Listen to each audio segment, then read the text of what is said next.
Hello, Sneer. How are you? Hello, Andrea. How are you doing? Pretty good. How about you? I'm doing great. Thank you so much. Great, great. Yeah, I just finished recently a video. I don't know if you are on social media a lot, but many people are complaining about what happened in the NFL in the US. Are you aware of this with the Spanish singer? You No, know, no, I'm not aware. basically, there is this very quite famous artist called Bad Bunny. He's from Puerto Rico, and he was singing in Spanish at the Super Bowl, which is like this huge event in the I know U.S. that the Super Bowl is the huge event. It's like the Yeah, main event of all the year in the States. yeah, exactly. So basically, people were complaining, especially from the right, that yeah, he was singing in Spanish. Yeah, as I told you before, uh, within politics, I like the right more for their economical views, not so much for their social. From the left, it's more for their social, not so much for their economical. So Yeah. I kind of find it hypocritical from the right that they advocate for freedom of speech, but then they start complaining about people singing Spanish in the Super Bowl, right? And wanting it to be English, like officially. Mhm. Yeah, Well, you yeah. can never please everyone, you know. Whatever you do, you will always find people that say you're trying to do the best, and people will always complain. People like complaining, and Yeah. that's okay. That that is true. People do like complaining. Yes, that is something that I definitely observe. So No, it's yes, how they call it, the empty part of the glass, the half, yes, the empty yeah, half yeah, of. yeah, yeah. Some of them see it as half full, and some of them see it as half empty. Yeah, that's it. So yes, Sneer, you're the CEO of two companies. I see here Cyber 2.0 and then the Yahalom Foundation. Did I pronounce correctly? Yahalom? Yes, yes, you Okay, pronounced good. Yeah, yeah, yeah, properly. yeah. So first of all, I am the CEO of Yahalom Foundation, and I used to be until 10 months ago the CEO of Cyber 2.0. Now I'm a director at the board. I'm an active board member and director at the company, and I'm very proud of it. Yeah, yeah, yeah. Cyber is a great company. I grew up in Cyber 2.0 for 8 years, and we did a lot of great and interesting things over there. Yeah, yeah. Also a very important field specifically for security. I think that's probably going to be a big issue, specifically with AI. It's probably going to make security, I guess, harder to make safer. Would you agree? Well, I'll tell you this. We started seeing in the Ukraine-Russian war a lot of cyber attacks, especially on the Russian side. They were attacking Ukraine using cyber. A lot of interesting things going on there. I think was, we're just starting to see the whole complexity, and now that AI joined the game, so it's going to speed up a lot of things. Now, it's amazing times we live in, you know. The thing that happened in the last 4 years, 5 years, jumped technology way, way, way forward. Like we moved in the last 5 years, we moved more than we moved in the last 2000 years in technology. Right, right, The right. advance we made in the last 5 years, and you know why, what it happened? Yeah, tell me. Well, the first thing is COVID-19, you know, everybody got locked away, everybody's in home, everybody's getting bored, so everybody's sitting and thinking about it and doing whatever they can do. And that started speeding up all the virtual meetings, all the video conferences, everything happens through the web today. Now, there was video conference before COVID-19, right? Hmm. But after COVID-19, everything started speeding up. You started doing a lot of business on a global scale, and you didn't even have to go anywhere. When I Yeah. started working at Cyber 2.0, when we wanted to do a deal in San Francisco, well, you had to go over, meet the customer, come to a meeting, fly over, book a hotel, and so on and so forth. Do a meeting, do a follow-up meeting, email, and so on. And after COVID-19 or during COVID-19, everything became easier. You met with them, you gave them a presentation through the Zoom, through their Teams, through a video conference, and then everything started speeding up. Yeah. For example, we were able to sell more cyber defense system during COVID-19 on a global scale, and we didn't even board one plane. Wow. Okay. Interesting. Yeah. Yeah. Yeah. So a lot of virtual. I also see like beside the Zoom part, there are certain systems companies that came out where they specifically focused on uh, contracts online, like signing contracts online. I forgot the names of these Yes, company, but I'm sure yeah, you're yes. probably aware of. So that DocuSign and so on. exactly, A lot of exactly. companies like that are Yeah. enabling you to do all everything doing biological identity. Yeah. And this is also something new that comes up. And it started with the cellular revolution. Everybody's got their own number. Now you have your own cell. It's your cell. You go with it almost through all your life. People don't change their numbers. The Yeah. number is like their ID number. They're like the social security number. Their phone number is their number. That's it. Yeah. So it became easier to start identifying people by their number, not just ID, passport card, or whatever. Now you have your phone number. Now you can give you also an IP. You can even buy a physical IP, static IP that will be your website. It's not Yeah. changing anymore. So Yeah. there are a Yeah. lot of Yeah. ways today to identify people that speeded a lot of things up. Yeah, yeah. When I think about cybersecurity, and I guess the problems that we are already having, and it is very likely to get much worse in the future, is the fact that video generated AI, like AI generated videos, are Yeah. becoming almost indistinguishable. And I think they will become indistinguishable to, for example, the call that we're having today. So I see a lot of people trying to present themselves as somebody that they're not and stealing from other people. Like I could present myself as the CEO of your Donald company, Trump. right? You can Right. do by Yeah. using AI. I can be speaking with you, and you will be using the avatar of Donald Trump, and you Right, would right. look as real as it possible And with the his accent voice. as well.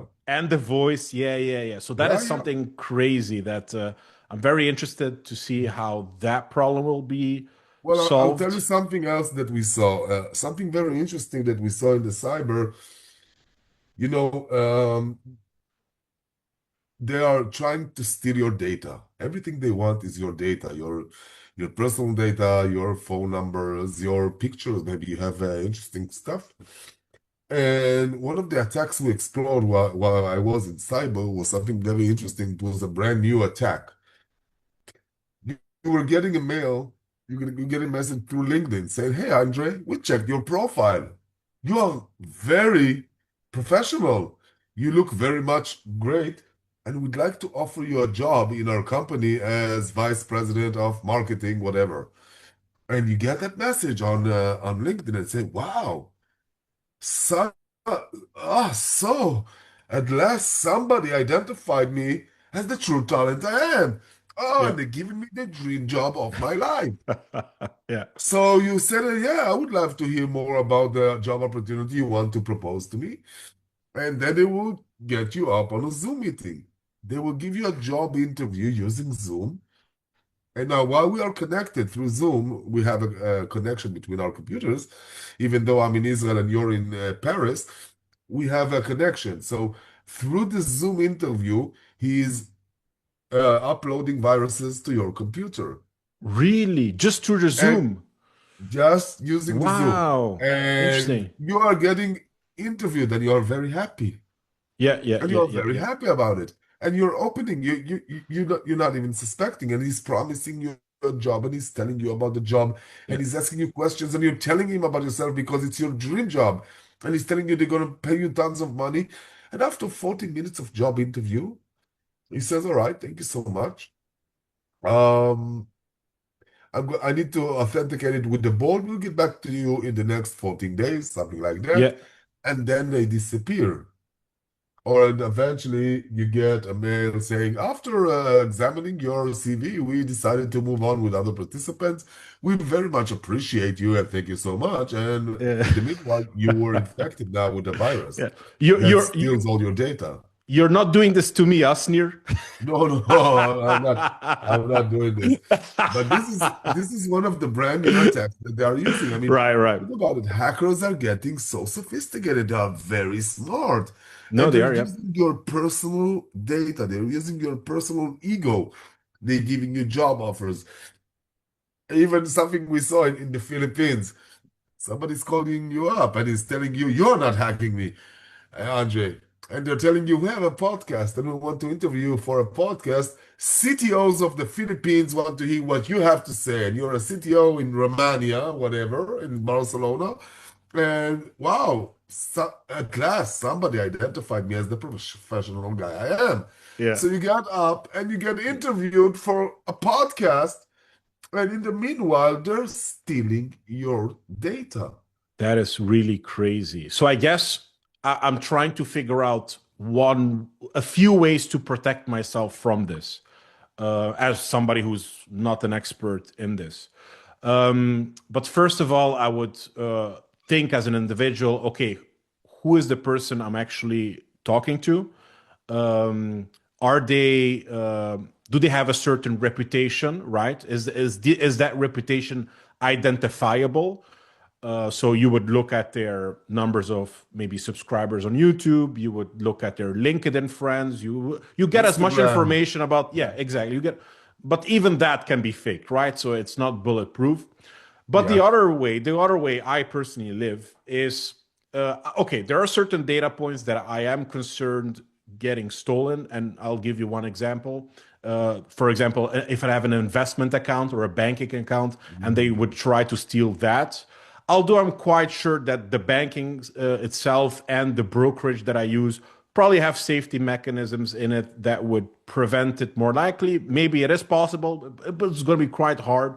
In terms of photos, in terms of videos, in terms of what I write online, I live my life like very honestly. I have nothing to hide. So in that case, you guys, if you want to steal, go ahead. I'm very honest with who I am, so go ahead with that. Just Yeah. don't touch my money. Yeah, yeah. Well, the main idea is this. When you look at the cyber world, and when I started going to the cyber world, this is some of my, this is a logo I go by. Albert Einstein used to say, if you keep doing the same things, you will always get the same results, right? Hmm. Yeah. Okay, it is madness to keep doing the same things and expect different results. So when I started and we started at Cyber 2.0, looking at the cyber market, we saw something very interesting. Everyone is working in the same way. No matter what cyber company you're using, they're using the same way. Detection, prevention. First, you have to detect and recognize every malicious software, and then you try to prevent it from spreading, infecting, stealing, and so on. Now, think about it. It's a way traditional old way for you to, you have to identify the bad guys and then you want to protect from them. This is the Yep. basic idea of that. Now, everybody's failing that. So, what's new? I mean, you have a defense system that is relied on detection. You can never identify all malicious software because using AI, everything can multiply in a matter of seconds and change. So you're abundant to fail in it. So we understand that we needed to think differently. We needed to do it something differently. Okay, so what can I do? If I cannot identify all the bad guys, as you said it, let's identify all the good guys. Hmm. Meaning, let's work the other way around. If I cannot detect you, if I don't know who you are not welcome. Yeah, yeah, If yeah, yeah. you're not on our invitation list, you don't come in. Yeah, yeah, yeah. And I think that's not only online. And yes, online is important, but I think that is even more true offline. Whenever you Yeah. meet somebody new, you try to make sure that that person has certain values that are more aligned with you, and there are certain values that are non-negotiable. So, for example, what for me, what is non-negotiable is the right to life for every individual, right? I believe every individual has the right to life, and I don't think anyone should initiate force against others. I'm not a pacifist, so if somebody initiates force against me, then obviously you have the right to defend yourself. But I don't want to basically meet a serial killer, right? I would like to detect non-serial killers. And if I detect a serial killer, I want to be far away from that person. So, and I also agree for, with you. yeah. So the other one is property, for example. If an individual values property and they respect property, that's great. If they're, to me, I have certain limits who I speak to. Communists are one. I don't value communists. They're anti-private property. I've talked to many of them when I was younger. Try to talk, reason with them. It's not possible. They are stuck there, right? They hate capitalism. They hate private property. So I'm like, okay, I'm done with you guys as well. Don't you guys cannot be convinced otherwise. So I try to avoid that as well. So there are certain values basically that I try to identify to, in essence, protect my life and my well-being. And when I see something that is contradictory to, for example, these two, I try to stay away from that. Well, I can Yeah, relate to that. yeah. I I live in a world that I'm not welcome a lot of places, you know. Unfortunately, Israeli that is true. is not welcome many places, and some places we come we don't identify as Israelis because they don't like us. That's a So I know that what is I know what you say. That is such a, first of all, that's such a crazy, and one of the craziest things to me for that is because when you look at Israel and you identify their values, like they're quite similar to Europe, they're quite similar to the US. Yet I still see a lot of hate from people in the US, from people from Europe towards Israelis. Well, at the same time, they're quite similar, compared to the other countries in the Middle East, like it's the most similar, right? So that is something that is astonishing to me. What has happened? I'm very sorry, by the way, how you have to go through this. No, That must you be don't very have to be difficult. sorry. The reality is this: it's been happening for the last 2,000 years. It's been like that from the first of times. People always persecuted my people, so that's okay. I think we're getting used to that, and Yep. I think we understand that we'll never be able to change the main thinking of people, and that's okay. Yep. But one thing that we always now say, we didn't say it before because we didn't have a country for 2,000 years, but after the Holocaust, we said never again. We will not be defenseless, never again. And I Yep. think this will lead us today. We will Yeah. not Yeah. let other people decide our Yeah. fate. And as I mentioned with another Israeli before, it sounds a bit harsh, but again, I'm very blunt. I'm very happy that allegedly, whether it's true or not, at least people think it's true. The perception of it is that Israel has nuclear weapons. I think Israel should have nuclear weapons in the worst case scenario. I know it's not great to use them within certain contexts, but as a last resort, right? If somebody comes really hard at you, I think nuclear weapons should be an option. And I'm glad that you guys have it. That's my view. Well, I don't want to speak about it, but I'll tell you that in one line, I don't think anyone should have nuclear weapons. I think the moment we start using nuclear weapons, it will be the end of our planet. Right. No Yeah. matter where you're from, if you're Muslim, Jewish, Christian, Hindu, whatever you do, once you saw what happened in Nagasaki and Hiroshima, if you read more about it, Yeah. Yeah. Yeah.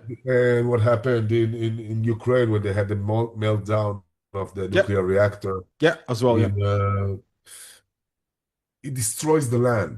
The land Hmm. cannot be grow crops anymore, not flowers, not everything.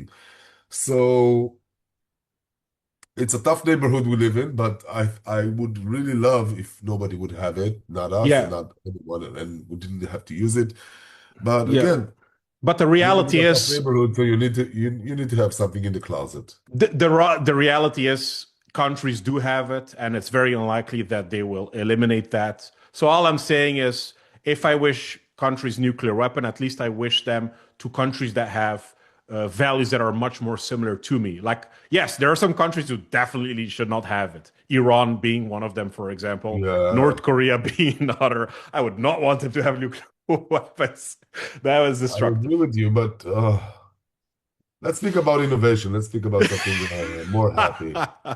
Yeah, yeah. Let's speak about your story. Maybe that's a little bit more positive. Let's start from the Yeah. beginning. You mentioned you were born in Israel. Let's start from your high school. Like, how did you experience high school in Israel? Wow. I had a great high school. I mean, I had a great childhood. I'm not going to sit here and do psychological therapy. My father didn't like me. I learned music. I used to play the drums. Being a teenager, going to school and playing the drums was amazing for me. It was the best thing I can do. I had a band, and it was a great time. I learned music. I learned art. The walking on stage and directing and music. It was amazing. I had a lot of things going on for me very well. After we finished the 12th grade here, we joined the army. I joined the Israeli Navy. It was a great time being in the Navy. Again, I started seeing different and new places. You know, you go sailing, and if you ever was in a cruise, if you haven't, I can recommend it. I mean, think about it. Once you go on a ship and you go deep into ocean until a level that you don't see any land anywhere. Yeah, Everywhere you look is water. Everywhere is clean, beautiful blue. yeah, yeah, yeah. And that was amazing seeing and learning about the world through the Navy. After I got out of the Navy, I started working as a flying attendant. Okay. Now, this was amazing being a flying attendant because I did the land part, right? I did the ocean part. Now I had to do the air. So The other when I got out of the army, one. I went to be a flying attendant, and it was amazing. I learned a lot of things when you are in a plane in a big hose locked with 300, 400 people. You learn how to behave, and you learn how Yeah, to take control, and how to lead people, and how to make them calm. A yeah, lot of people get nervous using planes. A lot of people fight during planes because they're hungry or whatever. And yeah, it was an amazing time. I used to learn a lot about cultures, peoples. I did a lot of lines to the European, German lines, and Spanish lines. It was amazing going over there and meeting the people. And yeah. everywhere you go, you start getting acquainted with the surroundings. And it's amazing. I was Yeah. tripping all over the Europe, all over the Interesting. world. And I was Yeah. getting paid for it. I mean, is there another job for you to do it? I mean, that was Yeah, amazing. yeah. Sounds like you're an adventurous person. So am I. Yeah, it I like it that. was it was an amazing Yeah, era. yeah, Really, being a flying attendant can really expand your horizon because when you go tripping and you have to pay for it, then but when you get paid for that, yeah, yeah, then you yeah, see a lot of things and you don't care, so you invest more, so you use more. yeah. So we had a great time. We had a great time When I meeting people. when I was about the age of 18, one of my first real jobs, it was my first real job, I guess, was being a robot programmer for a company that worked under KUKA. Do you know KUKA Robotics from Germany? Basically, No, imagine a car manufacturer. They have these robot arms that basically assemble a car. Yeah, basically that, right? amazing. Working with robots. And one of the things that I guess the job had interesting is the fact that you had different jobs around Europe. So one time there was a project in Spain, the other one is in Germany, right? So it enabled me to travel. And yeah, I do agree that that enabled me to learn so much more. And especially when you're young, at least me, I really value that, I guess, adventure of exploring different places without me actually knowing people there, and then being in a way forced to approach people as well, which gives you more confidence, right? Because I know Yeah, many sit in people are coffee like, shops, go to yeah, pubs, yeah, meet with exactly, the people. yeah, No, really, this is the main idea. yeah, I mean, if you go to the museums, everything is okay, everything you have the tourist attraction, but then you have the local attraction. Now, if you can go in and start blending, go to their pubs, see their rugby or their whatever sport they're using, and there are different yeah, sports to every country. Then you yeah, start yeah, understanding. If you drink the wine or the local whiskey yeah. and or the local beer. Germany is so famous about it, you know. Yeah, yeah, yeah. Well, So, I grew up in Belgium, so I'm biased on beer. so you know all about it. So it's Yeah, amazing. You go, yeah, you yeah, sit with them in the pub, watch they're watching soccer or football or rugby or whatever they're watching, yeah, and you sit with there and you accumulate the atmosphere and you learn so much about them, Yeah, about their behavior. You know, when people are drinking one, two, three glasses, their minds open up and they're more nice. yeah, And yeah, now they yeah, can yeah. relate to Outspoken. you. Yeah, yeah. So this is Yeah. amazing. Yeah, true. Like one of the things that I was actually surprised by when I came to France about 6 years ago is that apparently they have a lot of a big culture in rugby. Like they're very famous in rugby, and I did not know that at all. So that was something that was interesting for me to, I guess, learn from. Yeah. So, by the way, when you went to the military, what would you say one of the most interesting things that you have learned from being there? Maybe something that you didn't expect at all, or something that you simply use still today. Well, being in the Navy is very interesting. I did a lot of interesting things in the job I did because I wanted to go exploring. I want to see the places. Now, you're in the Army, so how can you do it? You either use the Air Force and become a pilot, which I'm not good at that, or you go to the Navy and you go shipping and see a lot of things. One of the things I remember is the first time we went to search for a lost submarine. During the 60s, there was an Israeli submarine bought from Germany Okay. and it drowned. It got lost on the way back from Germany to Israel. It's called the Dakar submarine, and it drowned, and nobody founded it. They never founded it. They didn't know what happened to them. And there were a lot of speculations about the Dakar submarine. Either it went missing or abducted by aliens or bombarded by Egypt. There Yeah, were yeah, so yeah. many conspiracy theories. Interesting. And one of the things we did each year, we had like two main tracks that we are using, two main voyages. We are going to search the Dakar submarine, and I participated in that. Now this is amazing because in Israel we value lives. We do a lot of things. So, for example, we will do everything to get our people here, even if they're dead, to get a body back to burial so the family will have its last peace. We will not rest until we get any last hostage body from Gaza, as you've seen it recently on the news. We were searching for 2.5 years and we were digging up 700 bodies from a cemetery in Gaza because one of them was the last hostage from Wow. Israel. So think about it. Which state does that? Which community does that? In the Ukraine-Russian war, they're killing each other and they're doing they're burying them on kill fields and that's it.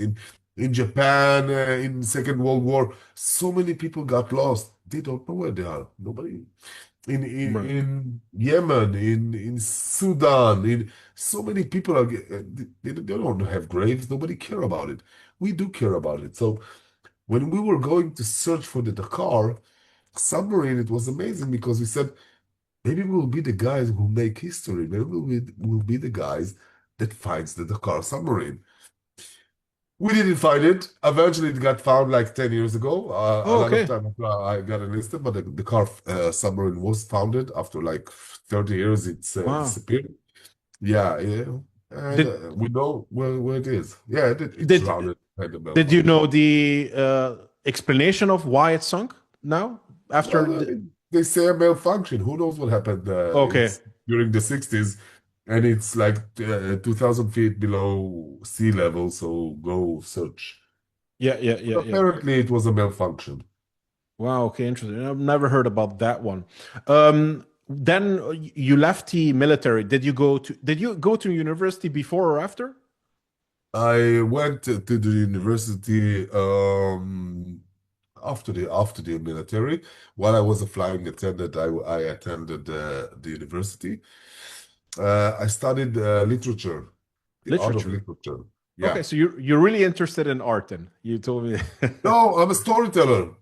Yeah, yeah, You okay. know, Yeah. look at every culture, all the history, everything was delivered to us by storytellers. Richard the Lionheart, the Knights of the Round Table. stories of, I don't know, Greece, Hercules, Zeus and the gods. Everything was delivered through a storyteller who's been telling the stories from age to age. Yeah. And I was very much interested about it. And you can see how, there are no new stories. All the stories are the same thing and they go over and over and over and just renew it and retell it. For example, you seen The Lion King of Disney, right? You seen Yeah. Yeah, of Mufasa and course. Simba. Everybody loved it. I mean, it's a masterpiece, right? Yeah, yeah, yeah, I And agree. the thing we did, I did in my degree, was study and started exploring it. And then I saw that The Lion King it's not new. It's the same plot as Shakespeare's Hamlet. Yeah. The same idea. The uncle takes the throne. Hamlet is Simba. He needs to retake the throne. And everything is Yeah. the same story. And you see how it goes on from ages to ages to ages to ages. And that's amazing. Interesting. Yeah, this reminds me of a quote that I remember like hearing or reading, basically saying history doesn't repeat, but it definitely does rhyme. So Yeah, I agree, reminds me of this. uh, but that was amazing studying, and it was the best thing I think I did while everyone was studying, business and economy and Yeah. whatever.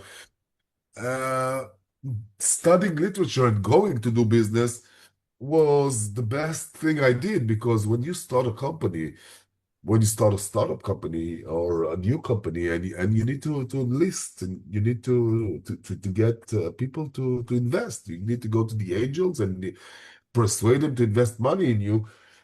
And then I saw that I had a huge advantage because since I studied literature, I know all the stories. Mm. So you need to tell the story right. Yeah. When we spoke about cyber, as I said, detection, prevention, you need to do it differently. How can you do it differently? Now, when they tell you about cyber, you got nervous. There are so many things, EDR, MDR, so many three-letter words, and you get confused. And I don't understand, leave me alone. And I implemented one of the things that I very much like is KISS, KISS. Okay. KISS means keep it simple, stupid. Yeah. Yeah. Yeah. Meaning, Yeah. if you're able to explain, take the most robust thing and explain it to a 6 years old, you can explain it to anyone. Yeah. Yeah. One Yeah. of the things that drove me, for example, anytime I had to do a pitch, I had to do a lot of pitches in the cyber world, and it's very hard because there are cyber giants there, and you're trying to compete. So I was thinking, how can I do it differently? So here's my secret. I went and I did the pitches on 16-year-old kids on classrooms.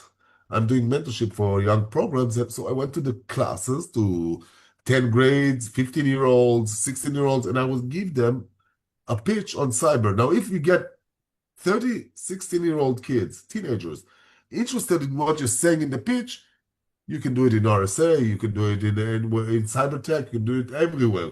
Yeah. But this is the main idea to get the story right, and they're losing the story all the time. Yeah, I think this reminds me of Donald Trump, actually. I think one of his great qualities is that he's able to communicate ideas very simplistically for the mass of the people to, I guess, understand. And Keep it simple. I like books a lot. It started from, I guess, the first book that I read entirely was when I was maybe 15, and it's called The Game. It's basically a book about a journalist that was like a nerd, and he wanted to learn how to pick up women. So he went through Okay. this whole, yeah, he went to like men who were like much of an expert who had system and how to get girls right. So he went to that world, explained how it works. So to me, that book was very interesting because as a 15-year-old, that's exactly what I wanted, how to pick up girls. Yeah, you can relate to that. So then, yeah, I read the book and I was like, oh, wow, this is really practical. Let me try to use it. used it, worked. And then I was like, okay, I understand the power of books. Now, what else do I want? Let me read the books that can help me to get whatever I want. So that's when I started realizing, I guess, the power of books.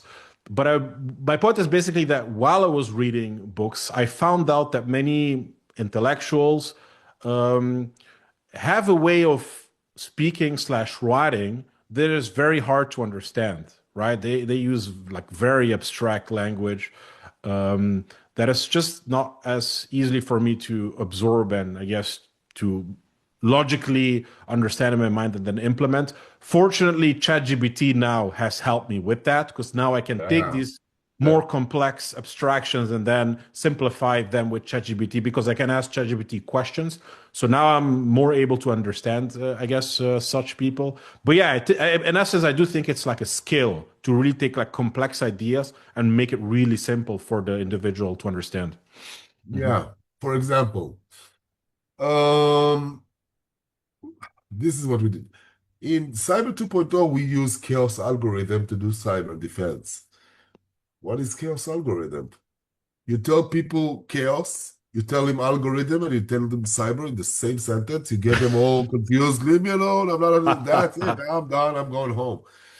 Now we have to simplify it because, first of all, we are the only company that uses chaos algorithm to do cyber defense. So how can you use it? How can you harness it?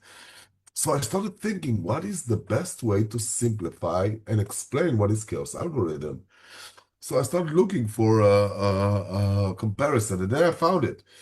A system that we know on a daily basis that is based on chaos algorithm. It's gonna surprise you, but a system that you know and you use it on a daily basis that it is based on chaos algorithm. Well, it's the weather. You can Okay. never 100% predict the weather, meaning the weather is a chaotic system. You Yeah. cannot predict what it's going to do. I reached that, once I opened it up, once I was able to understand it, then I started explaining it through the weather. Yeah. Now, when you Yeah. Yeah. start explaining it, people light up. They say, wow, I get it. Finally, I get it. Got it. Yeah. Now, you know how important it is when you speak to someone, when you give them a presentation, and they don't go to your phone. Oh shit, what he wants to let me see. I mean, it Yeah. works Yeah. Yeah. differently. So when I was speaking to them and I was giving them the comparison for them to understand, now think about it. They used to come out of my lecture and they say, wow, I finally understand the cyber world. Yeah. Yeah. I Yeah. Yeah. understand detection prevention. I understand chaos algorithm. I understand. Wow. So Yeah. they feel smart. Yeah. Yeah. Now Yeah. think about it. You can learn economy, you can learn marketing, you can learn whatever you want to, but if you don't get the story right, Yeah. I think I think what you just did makes a lot of sense, specifically within the context that whenever you have something very abstract and complex, one ways to reduce that to reality for the individual to understand is to actually show the concrete. Like, let me show the concrete, like weather, for example, right? You start showing weather, and then you, from there on, you can start explaining because then the people actually can see more or less what you're talking about. Because what I sometimes, did is this. You have 5 minutes of getting them explained. mm, Now think about it. You come to a conference and you want to start speaking, and they tell go up on stage and say, give your pitch. You paid for that $20,000. So go give them your pitch. Now you have 3,000 people sitting in the auditorium. Now they heard pitches all the day. So how can you get their reaction? Now they're tired. They didn't understand half the stuff they were saying to them. So you need to get them focused. And you have in the first 5 seconds, 5 minutes, sorry, to give them something that they can build on. So okay, once you give them something and they say, I understand it, maybe I will understand more, and then you get them to it. Another thing, another trick, by the way, you always start with thank you. You don't say okay, thank you at the end. People always say thank you at the end. You say thank you at the beginning. For example, I came to and I said, thank you, Andre. Thank you so much for having me today. yeah. People, Andre is doing a great job. Let's everyone together thank Andre. And Now, what happens when people are clapping hands? What happens? Yeah, yeah.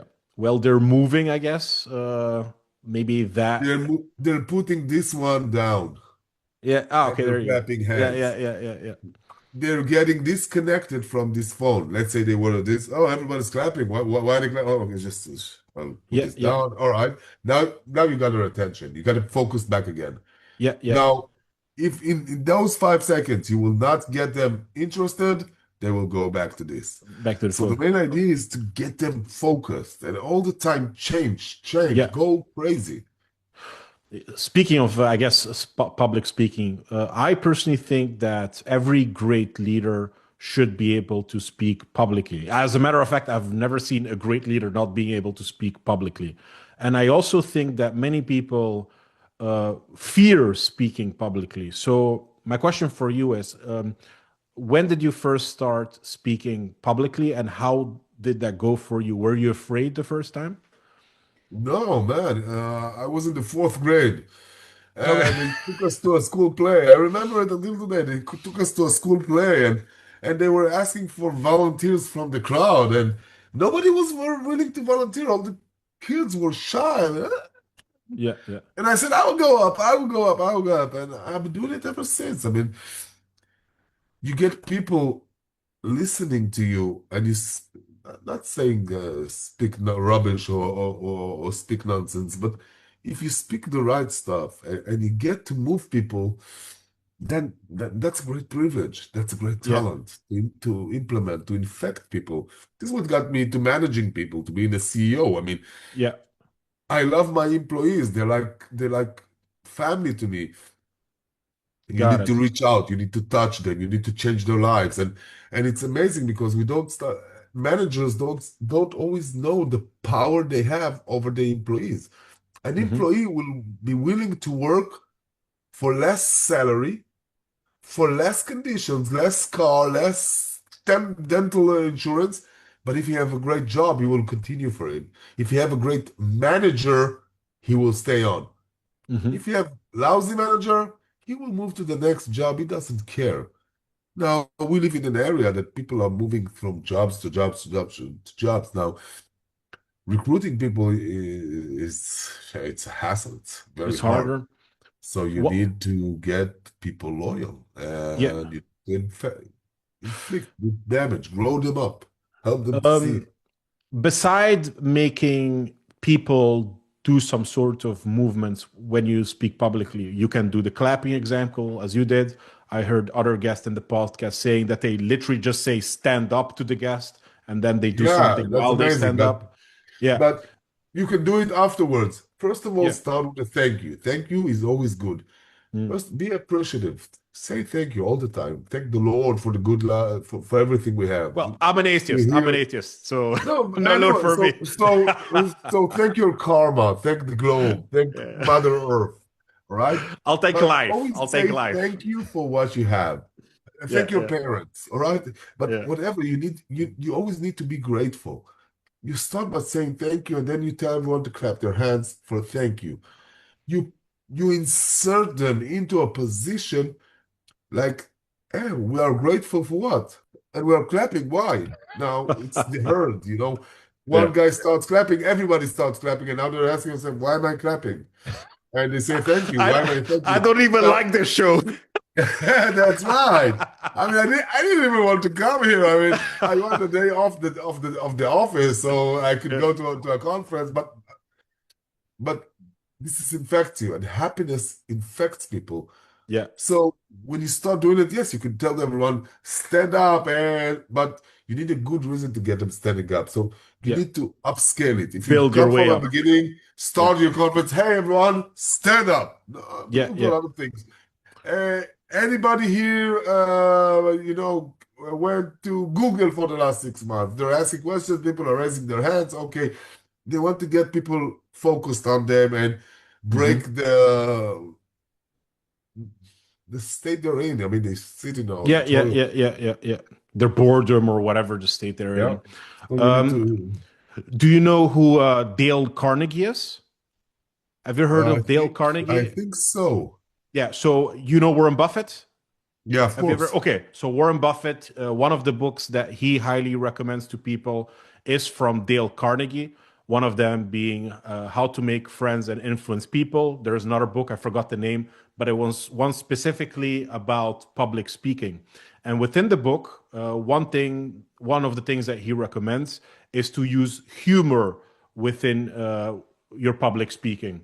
And Warren Buffett, by the way, uses a lot of that when you watch his conventions. Happiness in facts. When Yeah, you exactly. go out of a meeting, of a conference, and you're happy, you got Right. everything. You Yeah, are yeah. productive So do you yourself use humor to still retain people's attentions, or to just all the simply make time, it fun for you? Like I use all the humor because time, I all the like it. time. Yeah, No, yeah, no, all the time. yeah, yeah, yeah, yeah. Usually, when I speak about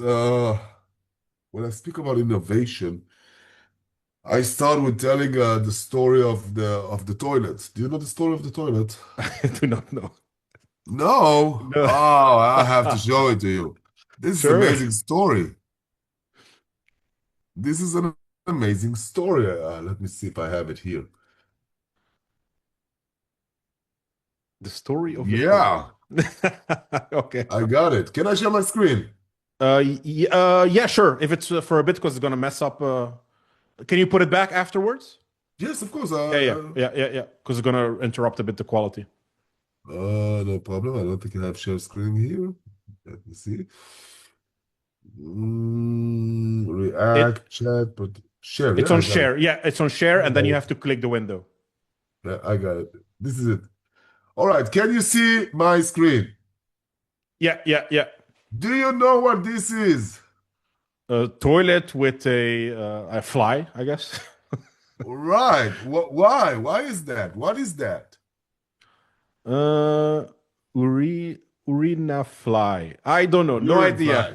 All right. Urine fly. Now I started sharing, so I won't muck up everything, but Yeah, yeah. I want to Perfect. explain to you the story behind this one. This is a great story. I sometimes start my lectures with this story about innovation. This is the story of urine fly. Now, this is a completely made up story. I mean, it's not the truth about it. I Yeah. took the story and I made it better for the audience, but the main idea is to get them laughing. There was a guy called Fritz. Fritz is German. This is the story. Fritz is German, and Fritz dreamt all his life about opening his own bar, his own pub, where he can watch soccer and drink beer with his friends, and that was amazing.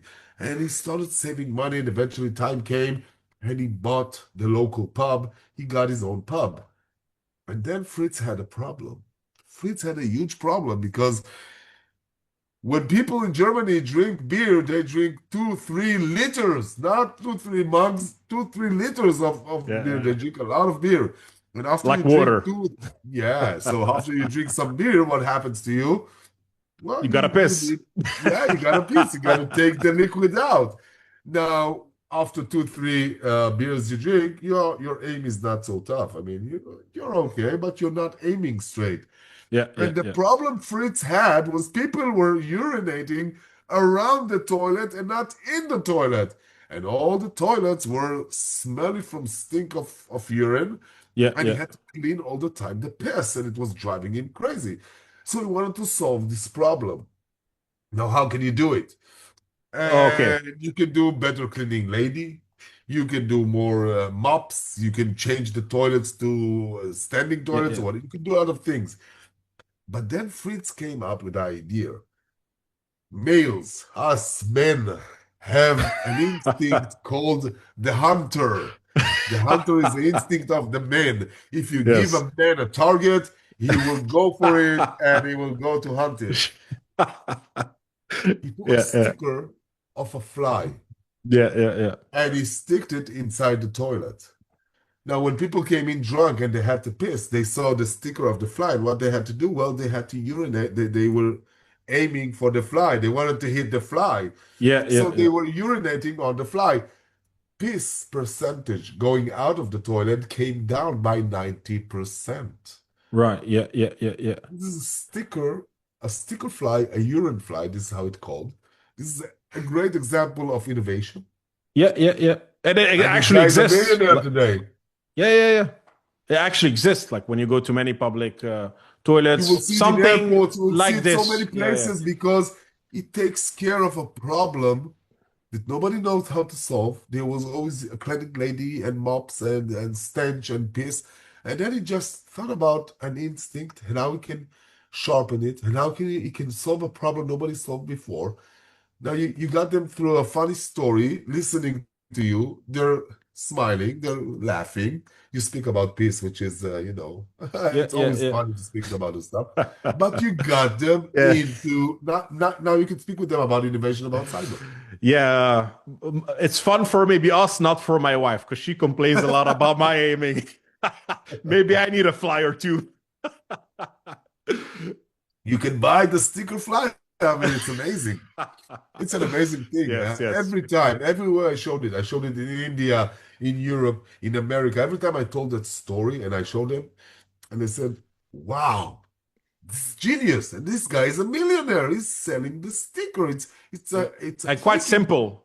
And Yeah, simple if you think about it. Yeah, yeah, yeah. yeah. Simple, but it solves a Innovation. problem. Yeah, yeah. It solves a problem that I guess many have. Yes. Okay, so we talk about public speaking. You told me you went to military and then you went to become a flight attendant. Yeah. First of all, during this period, did you ever imagine to be a CEO, or is it something that I came never much thought later? I'm going to be a CEO. I never thought I'm Okay, going to be a interesting. So CEO. this came much I, later. well, I I always loved people. I love connecting with people. I love being around people. You have to if you go to be a flight attendant and you're locked with 300 people in the plane. So you have to love people and get acquainted and get in touch with everyone. So I love being in touch with people. So when I started after being a flying attendant and I started my real career, I mean, there's no career. You just waste money. I mean, I used to. I ended up losing money as a flying attendant because today you're in Barcelona, tomorrow you're in Paris, next week you're in Frankfurt. So you're buying and I didn't save up anything, so I By the started way, working. Sneer, beside the money, because that's something that I also experienced, did you also have the trouble of, okay, I'm young and I like adventure, but I really want a family one day. And when I look at all the people around me that are traveling so much, my colleagues, most of them don't have a family, and they are telling me, oh, I actually regret doing this job because I don't have much stability. Did you experience this as well or no? Yeah, yeah. Okay, That, interesting. that, Yeah, that yeah, was I the remember. main idea that Yeah, got me leaving the flying attendant. yeah, I yeah. did it for Same 10 for years. me with robot. Yeah, Yeah, yeah. I wanted to start a family, and you cannot start a Yeah, family if it's hard. Sunday I'm in the States, going back, I'm gonna come back on Wednesday. And weekend we're gonna be in Barcelona because there's a flight going in, and we need to. So it's Yeah, very hard to live a life as a flying attendant and own a family. People do it, but I didn't want to do it. I wanted yeah, yeah. something more nine to Stable. five. No, Yeah, stable. Yeah, I mean, you fly all over. The time changes all the time. You don't know what time is it, what time zone you're in. Every place it changes. So yeah, yeah. after 2 years, I wanted to more stability, and I got it. You got it. Yeah. I joined a communication company, cellular company, and back it was like 2000, 1999, and the cellular companies were at the beginning, and it was before the cellular revolution, and it was Nokia and Motorola controlling the market. Everybody was buying Nokia. You remember Nokia phones? Yeah, yeah, of course. Yeah, yeah. The bricks. Yeah, The the brick. bricks. Everybody was buying them for like Yeah, $1,000. I mean, they were so expensive. right. It was shit.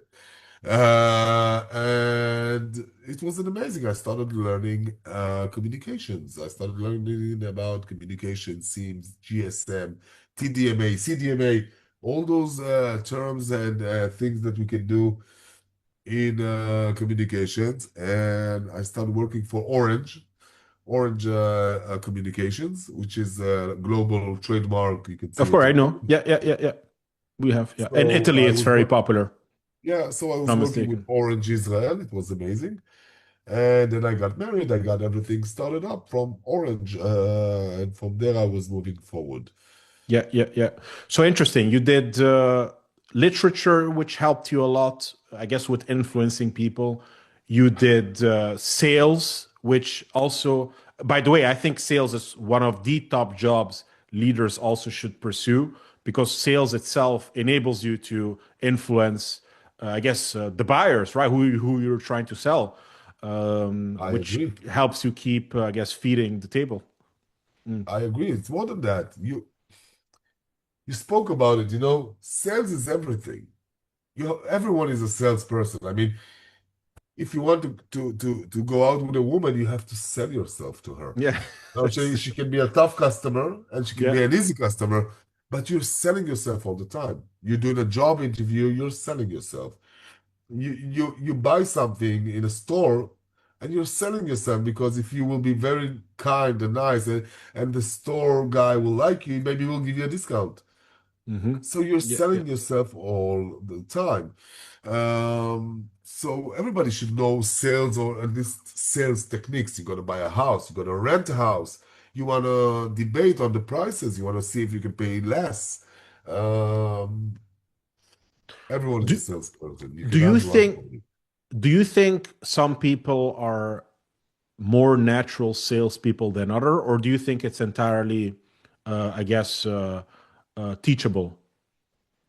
Well, I think you cannot teach. I think you can teach sales, but I think it's a talent. Yeah, Everywhere you see there are great salesperson and there are lousy salesperson. You have to know sales. You have to understand sales because you have to understand if someone is doing a sales technique on you. yeah, You can do it all the time. I mean, you're persuading people to do it. It's a sales technique.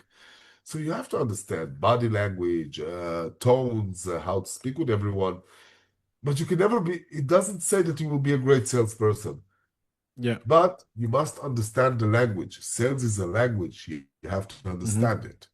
Yeah, Once you understand it, you can do a lot of things. When you go, for example, where is the art of sales? The art of sales, the best salesperson you will find are real estate mm. because they are selling dreams. Hmm. You Yeah, want to yeah, buy a yeah, house and you come and the real estate guy tells you and he shows you the house. Now, what do you have to do? You have to make you imagine how you're going to live in this house, how this house is your dream house. This is an yeah, emotional sales procedure, very, very difficult. The best salesperson, this is why they get the best percentage for it. But yeah, yeah. the most difficult sales is real estate. It's interesting that you say this. I watched once an interview of a female CEO called Barbara something. I forgot her family name. She was a participant in Shark Tank. Are you familiar with Shark Tank? Yeah, of Okay, course. Barbara, like the blonde lady, and she was asked like, "Who's the greatest salesperson that you've ever met?" And she said Donald Trump. And by the way, Donald Trump was a real estate guy. So she basically explained the reason that she said Donald Trump is because when he was trying to sell the apartment or the building to, I think it was Japanese or Chinese, he was not focused on the building itself. He was focused on making the Japanese or Chinese aware of what is around the building. So he was trying to make them imagine what else could be built in all this land. And that's basically how he, yeah, how he got Yeah, to sell that. So basically, what you're saying now, using the imagination of the buyer. you Hmm. have to you have to very fast identify who stands in front of you, find what their need, and start answering it through the sale. This is amazing. I mean, it's very hard. This is an art. There's an art How of do you do sales. There's a that? lot of books about the art of sales, a lot Yeah. of TED Talks about the art of sales. Um, I used to watch some of them. There is something very great about using empathy in sales when you tell a story. You can tell a sad story, you can tell a happy story, but everybody should have their own stories. Hmm. There's always about it all the sales always ends up in storytelling. Yeah. People do and this is somebody who a lot of people will argue with me about it, but people do business with people. People would prefer to buy more expensive if they have the right people smiling at them and if they know your name. when you go to a coffee shop, you can go to but you come to the coffee shop and it says, "Hi, Andre, your latte is ready," and she will give it to you. Now, this thing, you will be willing to pay €2 more. Then you go to a Yeah. company, you wait, okay, I want a latte, and they didn't do it the way you like it, or they did. They know exactly who you are. Yeah, Now, yeah, yeah. Which, by it's the way, I have to say, living in Europe, Europeans do it quite terribly. I've worked in restaurants, many restaurants, hotels, and the customer service is not as great as US. I think when I went to America a few times, I think they really have it correctly. But I also think that the reason the Americans have it correctly is because they have the correct incentives within it. So one of the things that is correct is the tipping system. So in the US, every person that works in a restaurant gets their own tips, the individual. Here in Europe, based at least on where I worked, the tipping system was always collectivized. So it was always the group gets it.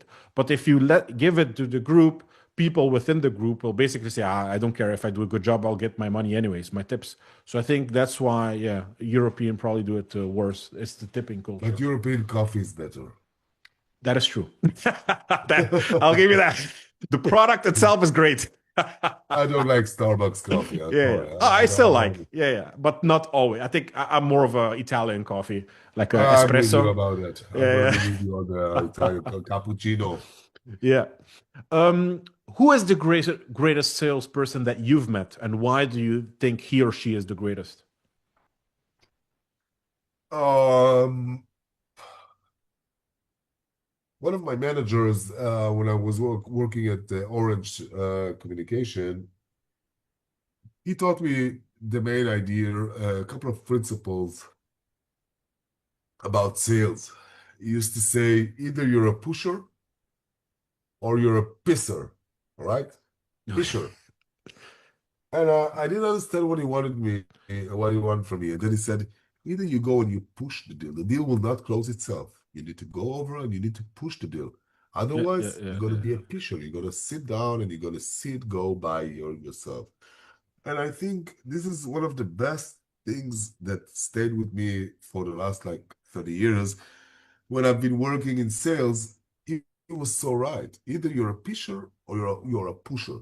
A pusher gets the Mhm. deal done. And then he used to say a lot of other things. For example, go over, open a tent. You don't leave their office until they sign the contract.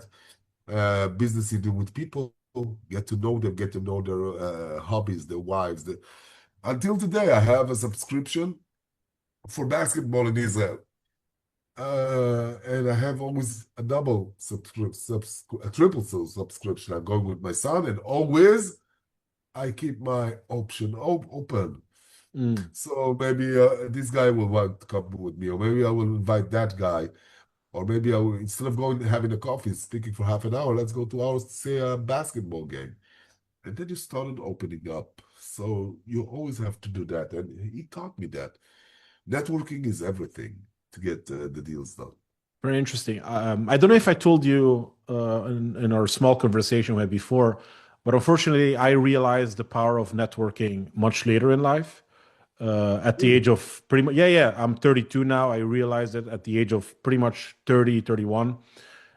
When from my 20s, I was more focused on theory, like trying to figure out, first of all, how the investment world works, because that's where my interests were. And I was also very interested in philosophy, like what is reality, like how does that work, how does knowledge work, how does ethics work. So I was very focused on that. So my point is basically that yes, I did party. Don't get me wrong, I partied a lot. I had a lot of friends, but I Everyone. didn't have a lot of network in terms of really high quality productive people within that context, right? It was more party people that I network with. So then I came to the conclusion at the age of 30, after studying, I guess, investing and philosophy, and say, okay, now it makes much more sense. Let me figure out something else that can really expand my life and the quality of it, I guess. And I came to the conclusion that I was missing the network part. That I was so focused on theory that I completely missed out networking with other people that are as productive or at least much more productive than I am. And by the way, that's one of the reasons I created this podcast. And it seems to be Well, I working. think that, Look at me, I'm meeting you. well, it's my honor to meet you. Thank you so much. And I think your Yeah, podcast is mine as amazing. well. so much. Um, I think you, today's technology enables us to expand our horizon very, very easily. And by using today's technology for me to meet with you, and you're in Paris and I'm in Israel, and I haven't been in Paris for like the last 10 years, that is amazing. Yes. And keep up the good job. I mean, this is amazing. You should always expand your horizon, the people you speak with. Yeah. You don't know when it's gonna meet you, and that's amazing. Yeah, yeah, yeah. And another thing about, I guess, networking is just the fact that you can learn a lot from people, right? Because all these people have spent all their life observing the world in their own way, right? Studying a specific thing. So whenever I'm trying to understand the world, I can understand it much faster when I speak to people who studied a particular subject much deeper than I do. Which is one of the reasons, by the way, why I like to watch debates between two people and two different ideas, because I do think it's one of the most effective ways to determine what is the correct one or which is the incorrect one, because then I have both arguments, right? So yeah, that's what I'm saying. Networking is very valuable for the information itself, I would say. Yeah, we used to do exchange students. Hmm. We had students coming into Israel and Israeli students going over abroad. Now, every time they brought in a student to Israel, we used to take them to work at Cyber 2.0. We used to come over to the embassy and said, if you have students coming in, they need a job, bring them to us. Even if they're not qualified, we want them here. And by using them, eventually, when we wanted to work in, I don't know, Ukraine, we wanted to work in the States, in Atlanta, in the States. So we had Justin coming in, doing an internship here, and he was working with us. And then when we went to Atlanta, it was opening the door for us. It was easier to conduct business. Hmm. Yeah, yeah, yeah, yeah. Um, Tell me now a little bit more about the beginning of you becoming a CEO at Cyber 2.0. By the way, was this the first company you were CEO at, or did Yeah, you? yeah, Okay, interesting. that So was tell my me first what company. happened there. Like, how did that Well, start? I had a great manager, a great mentor called Herzl, Hmm. Herzl Ozel. Herzl is an amazing CEO. He used to be the CEO of 12 companies, one of the leading companies, 12 of the leading companies in Israel. Wow. And I was his vice president of sales. I very much like being the vice president of sales, working in the fast lane, working in sales, working with salespeople, and getting the jobs done. All the budgets go to sales. The sales are the artery, the blood of every company. So it was amazing being there. Now, Herzl, he was the founder and the chairman, and he was the CEO. And he said, well, it's like he has done his career. He's usually working as a director, a board, advisory board in many companies. But he started this company like when he was almost retired. He's doing a lot of interesting things, but he opened Yeah, up yeah. the cyber. Never had a cyber company. And we were speaking about having a CEO for the company, hiring a CEO for the company that came from the cyber world. We said it Mm. would be easier to sell cyber products if you Like have a a CEO. technical, Yeah, like a like to have technical person. Yeah, somebody that's more acquainted in the technical area. yeah, yeah. People know him as a cyber expert. Oh, he's now the CEO. We're gonna buy his product. Hmm. This was the thinking. So we started looking. It was kind of interesting being VP sales and interviewing people to be my managers. I was Hmm. sitting with the chairman interviewing CEOs for the company. That was amazing. And he didn't accept anyone. Nobody got accepted. Nobody passed the test. And I was working with the board. I was working with the board all the time. And we had a meeting with the board at the end of 2022, I think, 2021. Right after the first year of COVID, we had a meeting with the board. And he couldn't come. And he said, you go ahead, you tell them what you need, that's okay. And I was sitting there with the board and I was telling them, this is COVID, we increased our sales and I want to increase more and I need to get funded and I need you guys to invest more money and blah. And I was like, you know, busting their balls. I was telling the board what I need from them. And they were And they were shocked. And they tell me, we're going to stop this meeting now. You tell the chairman of the board, we want him tomorrow. We want to speak with him before we continue. So, all right, they set a meeting for the next morning, 9 a.m. at the offices in Tel Aviv. We were going there, me and Elsa, and I said, shit, I got complicated. I mean, I spoke too harshly. I mean, what did I do? I'm going to lose my job. I was so panicked. I mean, the yesterday the board stopped my presentation. I was asking them that I needed more funds to increase the sales. We were a new company, started selling it abroad in Poland, in India, and in the States. 3 channels I was working on. It was amazing. So we went into a meeting with the board, and the board comes to the chairman, and they're telling him, all right, listen, sir, this guy is telling us that he needs money, and he's telling us that he is working on a pipeline and he's working blah blah blah. And the chairman looks at them and says, "Yes, what's the problem?" And they say, "This is the VP sales. The board only speaks with the chairman or the chief executive officer. We don't speak with VP sales." And then he got angry and he stood up and he told them, he looked them in the eye and he said, "You know what? You are correct. You should not speak with the VP sales. As of today, Sneer Rozenfeld is the CEO of Cyber 2.0." Well, And he got up and he left the room and he left me there with the board. what And a this great was, story. but this is the truth. This is not, Yeah. and I was going to a meeting at 9 a.m. as a VP sales, and I came out of the meeting at 10:30 as the CEO of the company, and I didn't even apply for the job. So you're completely unaware of this outcome. No, I was That shocked. is I was crazy. shocked. I mean, I never expect. I didn't aim for it, you know. I said Yeah, I yeah, want yeah. to be a CEO, but being a CEO is it's terrifying. No, really, there's a lot of responsibility. I always say to all my fellow CEOs and people that I mentor, success belongs to the employee, failure belongs to the manager. Right. But If I, I personally think, because you said it's very scary, I actually think it's more scarier not being able to control as much as the outcome of your actions as possible. So when you're the CEO, you have as much control over the outcomes of your actions compared to somebody much lower or even the middle. So to me, that is not scary at all. It's like exactly what I want, the full responsibility for the consequences of my action. but it's not your actions we are speaking on. Why not? Because Because the let's C, say, okay, yeah, let's say, and I will give you the example. yeah, Let's say you run a company, right? You're the CEO of the company and you have 5 divisions. You have HR, you have sales, you have marketing, you have technologies, and you have development. Amazing. All those guys are working under you. You have to build a budget so everybody will get their salaries. Everybody will get their Christmas gifts, right? Everybody will get their sure, everything they want to. Now, you also need to get them standing in line.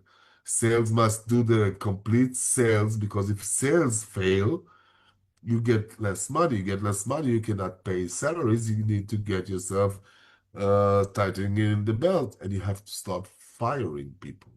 sure. So getting the responsibility, it sounds easy, but it's not. Think No, about it. no, don't get me wrong. I'm not saying When it's you fire easy. an employee, you send somebody home, Mhm. you send a family home, they don't get money, and shit. I mean, this is disturbing.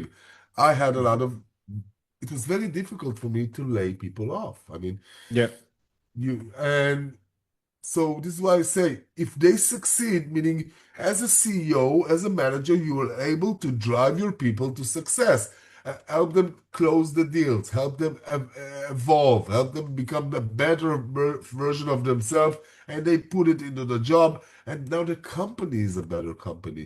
Now, that's right, amazing. But right, if right, you right, fail as a CEO, it's your failure. So right, you fire an employee. He was a shit employee under your management, and in this other company, is a rising star. Now everybody can be a rising star. So the main idea is how to manage all sort of people. So this is kind of scary because you have all the responsibility. You are always the guy to blame. Yeah, When they come to the VP sales and they say, "Why didn't you sell so much?" Hey, he didn't back me up, the CEO. He said I couldn't do that and I couldn't do that and I couldn't do that. This is what he told me, the CEO. They come to you. Why did you tell him that? And then you have to everything, eventually, all the responsibility sits on the back of the CEO. I agree. Yeah, yeah. I mean, yes, I agree in general. Obviously, there are things that are completely outside of the control over the CEO. Let me give an example. Taxes, regulations, right? That is above the system of your own company. So that's not something Right. you can truly control. But the actions within your company on how you are going to react to the taxes or to the regulations, that is within your control. And yes, even for example, if an employee does something bad, I still that it's still the responsibility of the CEO within the context of, hey, you are the one who hired him first, or at least the manager who hired him. So you need to solve the hiring method better. That's, I guess, how I view. So again, I don't think it's easy, but I find it very attractive to really get the full responsibility for my actions, because then I have again more control over the outcome of where I'm trying to go. I don't want to be dependent on others. I think that is a mistake, at least for me. But as a CEO, you're always dependent on others. Well, what do you mean by You dependent relied on? on your salesperson to do the sales.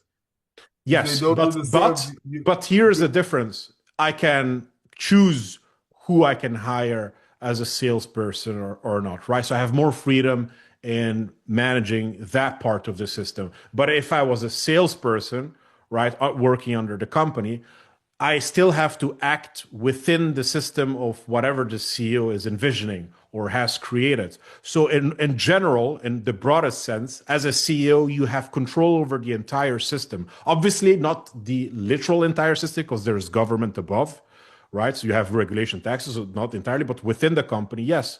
And that's where I see the most change happening, the system of the company itself, not individual parts of it. The individual parts of it, as a CEO, you can even change, right? Do you get where I'm going with this? I understand what we're going, but we'll be in a disagreement because I think Sure. Yeah, yeah. a That's okay. CEO is more like a conductor of an orchestra, Sure. Yeah. and you have to get everyone playing together. Mhm. And if they play shit, it's the You, maestro's you fault. And change if the they play, orchestra. no, you cannot always change the orchestra. I mean, this is very easy. You're dealing Right. with people. You need to evolve them. You need to make them better versions of themselves. Yes, but sometimes they don't accept becoming better because there's something within them that simply doesn't want it, and then you'll have to change it, right? You will not Yeah, always but if keep. you It's have to, like yeah, it's if you have bad employees, you have to change yeah, them, of course, right. of course, of So course. But right. again, my belief is that you can work with everyone, and you just need to find the language. Being a leader is a responsibility. It's not just controlling your destiny. Being a leader is the idea of helping other people control their destiny, helping people evolve, helping people be a better Sure. version of themselves. And they look up to leaders so they could be a better versions of themselves. Yeah. So this is the way I see it as being a manager, the hmm responsibility that lie upon us. Uh, as Um, leaders, we must do better to assist our ba- people. Based on what you're saying right now, would it be correct to say that one of the hardest parts about being a CEO for you is to manage the people? Or do you think No, I some? love managing the people. It's not hard. No, no, no, not, no, no, you can love something and yet it can be hard, right? What I'm saying is just what is the one of the hardest part? It's not the management part that is easy for you. Yeah, Okay, okay, the hardest part is getting, as you said it, getting working with the unknown areas. Every time we go to an unknown area, it's scary, you know. Mm, Every change is scary. So, as you said it, for example, now you have to go and understand the taxes. You have to sit with the CFO and understand all the numbers and the taxes and the rebate and everything you have to pay. and you have to sign the financial papers at the end, so you need to understand them. And this is shit. This is shit, hard. I mean, Yeah. this is terrifying hard. I mean, Yeah, yeah. and you have to sit and you have to understand it. It's not art. It's not. Yeah, It's it's roll systems. number. Yeah, yeah. Sit with them and understand. And you have to to translate all your work, all the soul you put into the people and into your company. Now you have to translate it Interesting. eventually to a bottom line. Eventually, this is it, you know. Yeah, yeah, yeah, yeah. So this is the contradict, the complete opposite of being a CEO when you have to sit. This is the most hardest thing for me to put a line, to put Yeah. the money line at the end. And so eventually you did a deal. That was an amazing deal, but we only earned $10 on it. So I don't know. Yeah, yeah. When I speak to CEOs on my podcast, one of the things that I identified that there are certain differences within them and how they approach it. Some of them are highly theoretical, so they sit a lot on a desk and they try to figure out whatever truth they're trying to, I guess, identify to solve a problem. Other ones are not desk setters at all. They really like to go outside conventions, meet a lot of people, right? And then others is a combination of both. They're desk people, and at the same time, they're people of action. Where would you put yourself in? Well, Um, I love going outside. I love meeting the people. We have to meet the people. We have to meet our customers. We have to meet our board, our members, our clients, our employees. Doing a lot of family get-togethers, you know. Come invite your parents, invite your wife and your kids to come to job to see what you're doing. First of all, they need to see where you're spending almost all your time. I mean, think about it. You work 9 to 5, you come home, you stay up until midnight, you stay, and eventually you go to sleep, you get up in the morning, and again, you spend more time at the job than with your family. So they must understand what you're doing and how much you're valuable to the company. So I always like to go outside. Yeah, yeah, But COVID-19 taught us that people can work from home. You don't need offices. And we've seen after COVID-19, as offices started closing down and people were getting working from home because company found something very interesting. They could pay less if you work from home. They don't need to get your car. You don't have to drive to work. They don't have to pay you for your transport. And you work from home, and that's amazing. yeah, So I think reality today changed a lot because anytime you apply for a job or anytime you get interview people for a job, they're always asking you, can I work from home? I mean, how many days a week can I work from home? yeah, I mean, this became standard. This yeah, became yeah. a standard. Uh, But yeah. but research shows us that people working from home are 20% less Productive. Yeah, than yeah, they yeah. are at the office. Yeah, well, I definitely see a lot of high level CEOs complaining about people wanting to work from home. One of them is Elon Musk. He's very vocal about that. And I Yeah. do understand it. And the reason I understand it because once you're home and you're working from home, I think you're just more likely to how do you say procrastinate, like to basically do other things beside work, watching Netflix or whatever, No, right? no, Because doing the dishes, doing the laundry, leave Netflix, baby, doing your work, chores. I mean, come on. Oh God, I need to do the dishes. Okay, yeah, I'm yeah, doing the yeah. laundry for a second. Let me just put it up. Okay, let me Tru- put it in the dryer. Sneer, trust me, these people are a lot on Netflix, a lot of video games. It's a lot of that as well. So I'm I sure I think, would do I it. Like, think, oh shit, this video game is really fun. I think the main problem when they're working from home is they don't get sympathized with the company. When Yeah, they sit in the company and they eat lunch together and the team sits together and they see the VP sales and they see the CEO and they see the HR and they see the guy at the door, the security guy, and he says good morning and they think coffee breaks together and they eat lunch together, it gets them, bundled. It gets Yeah. them more together. And this what makes them be more productive. When Hmm. they sit at home, they work solo, less productive in results, less productive in getting acquainted and huddled with the company. I think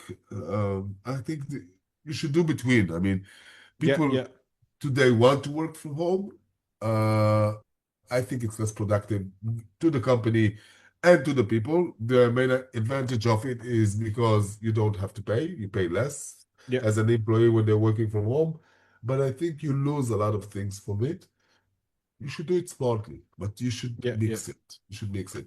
I very much appreciate time at the office. There are Hmm. sometimes I said, leave it alone. I need today close all this day. I'm going to sit at the office at the desk and close everything that's binding up and waiting for you. And you said, okay, I'll do it next week because I'm going to here and I'm going to there. I Yeah. think Yeah. office time should be a hack for everyone. I think it's a must. Yeah, yeah. Well, I definitely think that it's more fun, assuming you have the correct people around you, right? Obviously, it can be less fun if you have the incorrect culture within the business. But if you have the correct culture, yeah, I definitely think that that can be way more fun than sitting in the office alone. At least for me. I I know agree. some No, people no, no, I don't agree with you. value that, but for me personally, yes. You mentioned COVID. I agree. It changed a lot of how society, I guess, structures itself, even in terms of productivity. Not long after came ChatGPT. Do you remember when it came out and how did you Yeah. feel about that? Amazing. Yeah. Um, it cannot change people. It will never change people, even though we saw people are falling in love with the ChatGPT. They're speaking with ChatGPT and they're thinking that they're speaking to a A normal human. person. You get ChatGPT voice mode, and you can drive home and speak with it Yeah. and argue with it, and it can tell you a lot of interesting things. I mean, it's amazing. It really Hmm. is amazing. It's going to do a lot of changes in the world, but there's a lot of opportunity coming from ChatGPT, and you should jump on the opportunity side of it and not be scared of it. It's going to change a lot of things. It cannot change people. People will always need warmth. Will always need good word. They always need a lot of things that an AI will never be able to do. Hmm. But it's a great opportunity. It's an amazing opportunity. I think we're going to see a lot of interesting things coming from it. Yeah, yeah. You personally, what are you, if assuming you use it, what do you use it the most for? I'm using it. I'm using ChatGPT, the most advanced that they got Yeah, out. I'm paying whatever they want me, but I'm using everything. I use it for everything. I use it for writing articles as an editor. yeah, I use it for reading my mails, and when I correspond, it can fix my misspelling. yeah, I use it for Excel. It can analyze a lot of reports for me. I use it for cutting down. For example, I got a tender, 40 pages tender. Where's the time today to read a 40 pages tender? Print it out, start reading this then, and then mark what is important, and you'll have to go and mark it. No way. So I'm using it to analyze, summarize. Yeah, summarize, and summarize. Yeah, analyze documents for me. yeah, yeah, I'm using it as a legal advisor. yeah, It's amazing. I'm using it to dig up about a lot of interesting things. yeah, Excel, sales, marketing, SEO, marketing through TikTok, Instagram, understanding their algorithm. TikTok, Instagram, LinkedIn, Facebook, X, Twitter, whatever they call it. There are so many social today, and you want to make the posts right, and you want to understand. Now, back in the day, it was mainly LinkedIn, so you only had to understand LinkedIn. Now there are so many out there, and your customers may sit in every corner. So, yeah. so I'm telling him Okay. to analyze. I'm giving him to analyze my website, to analyze my YouTube, to analyze my LinkedIn, It always telling me what to do, so I will get the best views, so I will get the most. Yeah, It's yeah, yeah, a great thing. yeah. It's a great opportunity. So you're basically use it, from what I'm hearing, in a very productive way. Yeah. Me In similarly. cyber, for example, in cyber, we were using him also as another developer. We had Yeah, people working, writing the software, writing code, and he was working as another code. They were feeding him, and he was doing it. He was doing quality assurance. He used to check the code they are writing, and if he found a mistake, he would fix it. He will show it to you, and he will fix it as it will go, and then it will go on the way. yeah. So it's a great What thing. It will do a lot of things. What do you think about the argument that some high level CEOs have about ChatGPT, which is basically that you shouldn't trust ChatGPT because it steals your data, and if you build something on it, for example, they could take it and build whatever system that they like that you wrote on it, build it for themselves, or just simply be aware of whatever you want to write, whether it's like secrets that you have that you speak with ChatGPT or other things. Like, are you concerned about that? Do you think about that? Um, I think the age of privacy It's done. is gone. That's how I see it as well. I think the age of privacy is gone. I mean, people don't want to be private. People are want to have likes and they want to have followers, and they put everything up. So even your best employee eventually will post a post in Facebook, LinkedIn, Twitter, Instagram, whatever. They're putting everything up, and everyone's having an iPhone, so everything is back to the iCloud, or everything is goes on to the Samsung cloud or to the Android. The age of privacy is gone. You Yeah, cannot control privacy. You cannot control Google. You cannot control your employees. yeah, Once yeah, you leave the idea of being the master of puppets, yeah, then it will be easier for you to see what you can manage. yeah, yeah, yeah, So yeah. I live my I life pretty think much. I think people will use ChatGPT all the time, Yeah. and we've seen it. We've seen it. Hmm. Everybody was speaking about it at the beginning. BYOD, they were calling it, right? Bring your own device. Many companies, Okay. like 15 years ago, 10 years ago, people were going to jobs and jobs were giving them phones. You would get you would get a phone from your employee. You would get a computer from your employee, a laptop from your employee. This was one of the conditions of a good job. You come to a Yeah. job, they give you a car, they give you dental, they give you a cellular phone, and they give you a laptop. Yeah. Now, people progress. Now, people don't want to have a phone. I want to have my own phone. I don't want you. I want an iPhone. I don't want a Galaxy. I don't want an Android. I want an iPhone. I want a tablet. I want a Mac. I don't want a Windows, and so on. So people bring in their own technology. They're bringing their own devices, their own technology, their own networks. They're working from everywhere. Everything is open. So you need to understand that there's a flood coming. You cannot stop it, but you need to Yeah. make yourself islands of safe.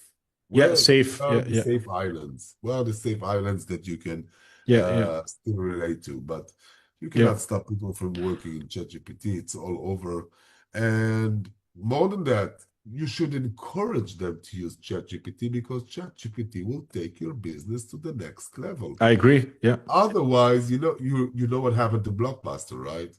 You know Yes. what happened to But Netflix. Nokia or Yes. to Mm. Kodak. Yeah. Yeah. Yeah. If Yeah. they don't understand that the change is coming, they will Yeah. not be Yeah. part of it. Nokia is not interesting. They were Yeah. the biggest cellular phone device manufacturer 20 years ago. They were billionaires. Kodak, Blockbuster, everyone was Yeah. was going to the Blockbuster, and they didn't see what's coming on, and they didn't move with the change. Now you have to move forward with the change. Your company must evolve. ChatGPT is here and it's gonna stay. So you Very better like, evolve yeah. your company with ChatGPT. Otherwise, you're gonna be Nokia. You're gonna be Blockbuster. Yeah, I think I agree with what Sam Altman has said not so long ago, which is basically that AI, at least in the near term, will not fully replace people, but it's going to be people that are using AI that are going to replace people. And I think that is correct. I have a tremendous strategical advantage over the people who don't use AI. And it's like not even close. Like I'm so like just within the context of gaining knowledge, like I'm so far ahead from people who don't use it. It's such a I agree strategical with you. disadvantage. And I'm like, why are you I'm not using it using it? now at the stock exchange. I'm giving Yeah. it. I'm starting to see what it does. It can do with the stock. How can it predict stock changes? And Yeah. if we invest in the market using AI predictions, it's very interesting. It can do a lot of interesting things. How, how This has is that just worked for starting. you, by the way? How has that worked for you in terms of Well, it? I'm checking it now. I've been doing it for Okay. the last 3 months, and it is correct by now. He's correct about the Okay. investment he wanted me to do. But these are planned. They are not risky. He didn't go risky yet. Yeah, yeah, yeah, And yeah. I'm telling him, I want you to find something risky. Let's see what goes on. But it's going to be interesting because the more you learn from it and he learns from you, then you're going to be a master of the AI. If you be the master of AI, Then that's amazing. yes. Now think about it. Um, It can do all the things you never did. For example, for me, uh, reading all the numbers, working with the taxes, I mean, it closes the gap for me. It yeah. can explain it to me sometimes even easier than the CFO can That's it. speak with me about the Excels. Yeah, yeah, yeah. No, I'm waiting for okay, now ChatGPT, great, these chatbots, great, but I'm waiting for like these AI agents where you can actually speak to the AI agent, whether to text or speech, preferably to speech, but then they actually control your PC and they can do tasks for you, right, while you go to sleep. I'm waiting for that part where a lot of the tasks that I'm implementing now, the AI agent takes over. I agree with you. Is this something you are also looking into for your company, I AI agree with you. There are a lot agents? of things that I would love if the AI agent could do. But think about it. For example, I need to answer a lot of emails today. I didn't answer them yet. Now, think about the AI is answering your emails for you while you go to sleep. That's amazing. But if we reach that level when the AI answers your email, then the other guys that gets the email, the AI will answer them again, and then no communications will be had afterwards. Yeah, yeah. I mean, it's even like simple thing, like for example, the message that I sent you at the beginning of our complete conversation, right? I would want that my AI system has control over my LinkedIn and that can basically search people that I value. I would give it metrics, right? And then connect, send personal message, the one that I sent you, and that's it. That I'll leave the first AI to do, right? The rest I can handle. Like obviously the first 5 minutes of call that I can handle, but at least the initial conversation that I would like to outsource to the AI. But unfortunately, they have mechanisms within it where you have to be like on your computer and say click send. You know what I mean? You have to verify the sending because they're worried. A lot of worries that I'm seeing is that AI basically will, if they control your PC, that it will do tasks that you don't actually want it to do. So sending the wrong email, right? Cursing like somebody, a client. That would be awkward. No, but think about it. For example, you were at the conference today, and you got pictures from the conference. Now the conference was videoed, okay? So you give the AI the video, the pictures, and everything. And by the morning, I want you to analyze the video. I want you to post it on LinkedIn, YouTube, TikTok, Instagram. But you post it all over. Do a post that can attract people from the ages 20 to 30. Use this and this, tag this guy, and that's it. Now you go to sleep. Now he watches the movie, he analyzes the movie, he do screenshots, taking good pictures of the movie, would think that but you never thought it would be, and he's posting them online for you. He's putting up on YouTube on them for you. And now this is an amazing thing. I think it can be Yeah, done today. I just haven't figured it out yet, but it can yeah. be done today. You mentioned social media a lot. Do you use it a lot for your companies that you both manage? Well, all the time. I use social media, I think social media is the key to reach people. And Yeah, again, I agree. since we work with people, we need to reach as many people as we want to. Yeah, So yes, I'm always over on social media. Social media is a way. PR is the key for everything, you know. Israel is losing the PR world. You spoke about it a lot of yeah, things, a yeah, lot yeah, of yeah, times. So I think you should do PR, not just PR for the company, but your own PR as well. yeah. For who you Um, are yourself as a person, I think. yeah, Yeah, I think as a CEO, you should do a PR and then I post. agree. Yeah, As a leader, I agree. then you might find people started going after you and following you, Yeah, and then you post a job, and yeah. then a guy would like to work for you because it's you, because he's a Hmm. fan. He's Exactly. Yeah, seen you. yeah, So you yeah, should yeah. always use social media. This is why I said the age of privacy is no more. Hmm. People should be authentic in their lives and on social media, and they cannot Yeah, hide it.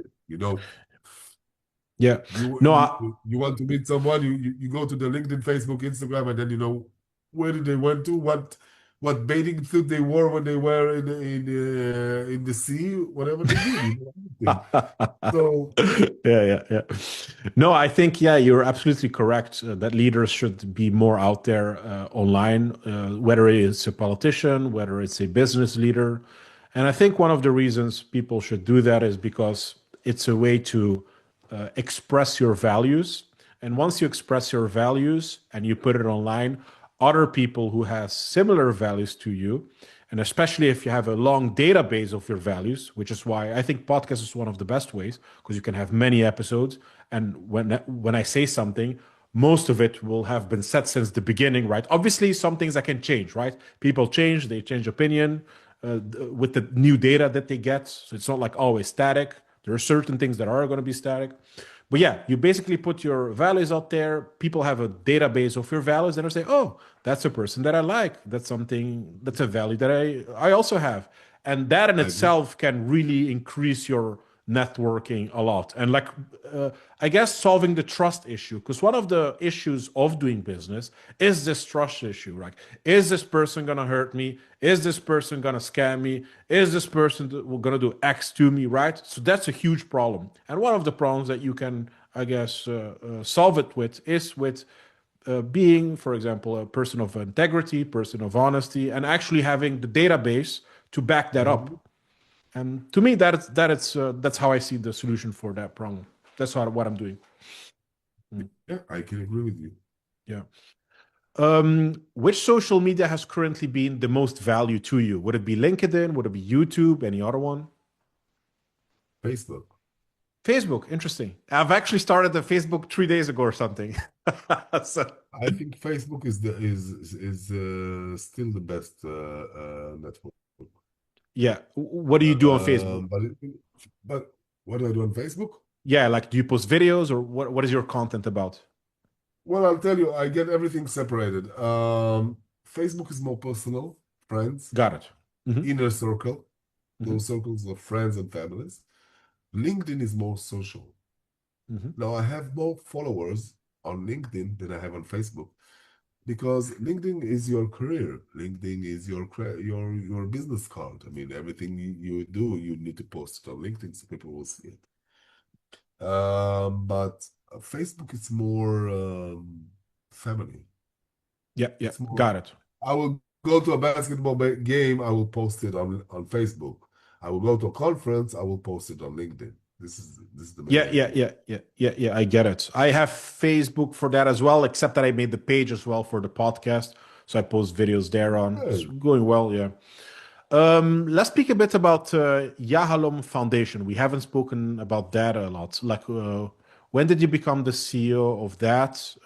What is it, by the way? What do you do there? What does the business do? Um, the the Yahalom Foundation is a foundation that takes care of alumni soldiers, veteran soldiers, soldiers that went to the war and came back, and you have to treat them. It's a community of people that want to do good in the world. We assist our graduates, our people coming back. We assist them going back to society. We assist them going back to civilian lives. We see them finding jobs, being the husbands, the fathers, and the co-workers they were before the war. Um, October 7th happened, and we had a lot of people going to the army, fighting the war, and Yeah, trying to get my people safe. So the Yahalom Foundation is all about helping them go back to civilian lives. got it. Um, would you say, because one of the things that I see, for example, when I watch a war movie, is that a lot of people who go to war have a lot of traumatic experiences. Is your foundation like has your foundation Well, this is the observed main that? idea we do in the foundation. The main idea we are taking care of is PTSD, post-traumatic stress Interesting. Okay, disorder. interesting. Yeah, so that's what I got from the movie. When I Yeah. started working as we spoke about in the last like almost 2 hours, but as we got to know each Oh other, wow, we saw that's went very fast. By the way, I didn't realize. no, always Good well. conversation always goes fast. Thank you. Yes, but I came from sales, I came from cyber, I came from high tech, I came from communications, and then we wanted to do good, so we saw that there are people, and you need to take care of them. Now think about it. We're in a war state, and it happens too long. And those guys that went went to fight the war, they went to Gaza, they went to Lebanon, they went to Syria, and they went to get our brothers back. Think about it. People came into the camp to Gaza, and we were fighting, and we were trying to get our hostages back. That's all. And we got 37 bodies out of the Gaza tunnels. And this is what they saw. Now think about it, getting a body out of the tunnel in Gaza, which has been there for the last like year, 1 year. It's been in the car, in the muck, in the tunnels. And now you have to get it out. And it started decomposing, and the stench and the sight you see and everything you need. So the main idea of the foundation was we want to assist our brothers and sisters going back to being the people they were before that.